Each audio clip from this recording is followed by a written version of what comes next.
uncertainty with Saquon Barkley still. So Yeah. they're saying he might not be good to go for week one. I have personally noticed that Devontae Booker has gotten a lot of run as a number two in the preseason, and I think he's looked quite good in that role.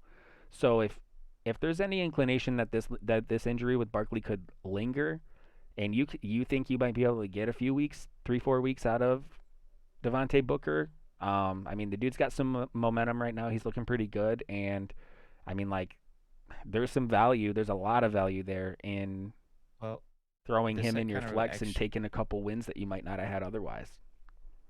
this kind of leads me to a question. So, like you yourself, you're saying you from what you've seen from Booker, it's your opinion that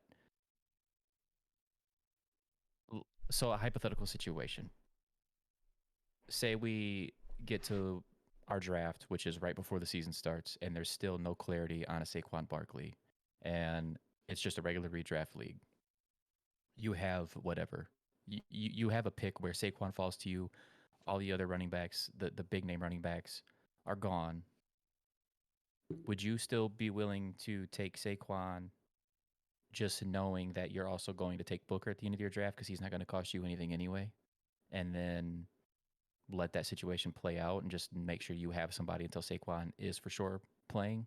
Or does it make you so nervous that you would just write off Saquon off your board altogether and just go with maybe a receiver at that point, someone that you feel is safer? Well, so the first part of that for me is that if there's uncertainty and there's a lack of commitment to Saquon Barkley's injury timeline, if they're not giving specific timelines confidently, which Yeah. happens a lot, um, I think Booker ends up bumping up to like where Ronald Jones was in the draft when it felt disrespectful. I think Ronald Jones has come up some, but I think if we don't know when Barkley's going to play, we have definitely seen those things linger way longer than we thought they would. They definitely want to see Barkley get healthy, and if they have someone that they feel any amount of confidence in, I could see them being a little more patient with him too. So I think that Booker, you would have to make it a point to get Booker if that were the case. But Mm-hmm. if you're looking at it as like you're drafting a team, I mean, some teams have already been drafted, but if you have yet to do your draft and you're looking at Barkley early in the draft, I mean, you're one of the tougher decisions right now for I'm assuming for most people would be like, do you take Barkley or like Kamara? For me, it's easy. It's Kamara. If you know that Barkley's not playing week one, go Kamara. I might be picking the next guy or two ahead of him too, which would be like what Zeke and um, I can't think of. There'd be like one more that I'd be like, okay, I'm probably taking this guy Well, over Barkley too, but specifically standard if leagues, guys like Chubb start to creep up in standard leagues. You start getting into half and full PPRs, and those guys drop to the second round. But true, Derrick Henry.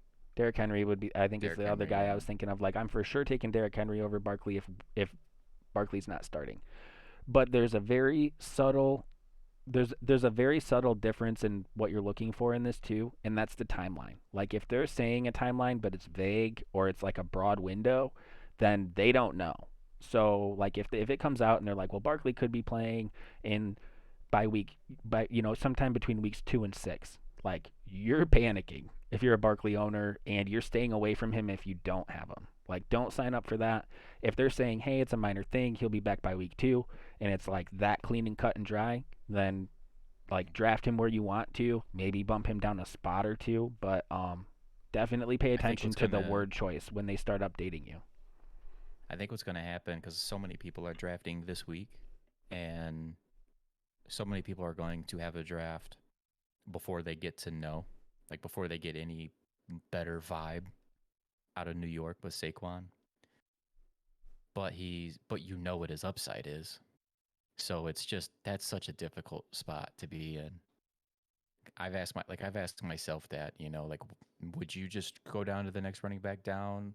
But like what if you're someone that really believes in Saquon? You're probably just still taking him then if you really believe in him and you think he's going to be back sooner rather than later, even if it's not week 1. And uh and then that's the only reason why I asked because you talked about Booker. Like I feel like it would go without saying at that point. Then you should get him at some point on the end of your bench towards, or make sure you don't miss out on him. Throw him on there on your team, so at least you have a fill in if needed. you know, Yeah, for sure. especially for someone like you who, like you said, you've watched him and you think that he could actually be productive if he's filling in for Saquon for any amount of time. Well, the first, so let's be honest. The first couple weeks up to a month, some years of fantasy football are wild. Some things are going to happen that you don't really expect. Some guys are going to put up some numbers that they are like not going to duplicate throughout the year. But in a season long format or in a half a season length, like I think Devontae Booker's like fringe RB1 if he's the guy. So like Really? I think I do. I think that you got to consider the fact that he looked really good last year filling in for Josh Jacobs. He's got some momentum in the preseason. It's a thing where if the Giants stay true to their identity, which I think might have been implied that they want to do more of by getting Like they Booker don't, yeah, like they don't, like they're not going to adjust their playbook just because Saquon's not in, is what you mean by that. with Booker. Yeah, I think that they might Right. not have felt like that was something they could do with like Gallman or some of the other guys they've had Freeman. So like Right.